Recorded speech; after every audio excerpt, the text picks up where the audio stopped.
High বন্ধুরা, আজকে আমি আপনাদের সাথে একটি রেসিপি শেয়ার করব চিকেন কষা। প্রথমেই আমি মাংসটা ভালোভাবে ধুয়ে নিয়েছি। এবার দেখুন কি কি দিয়ে ম্যারিনেট করি। এখানে আমি 2টো চেরা লঙ্কা দিয়েছি, আপনারা বেশিও দিতে পারেন।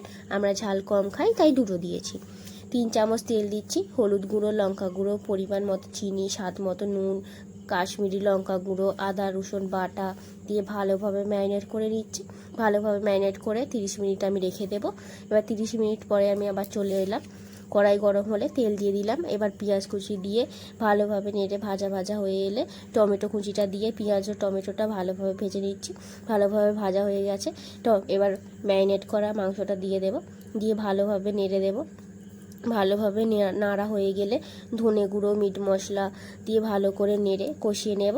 তারপরে যে বাটিটার মাংসটা ছিল সেই বাটিটা ধুয়ে অল্প পরিমাণে জল দিয়ে ভালোভাবে নেড়ে দিচ্ছি। এবার ঝোলটা কমে এলেই আমাদের চিকেন কষা রেডি।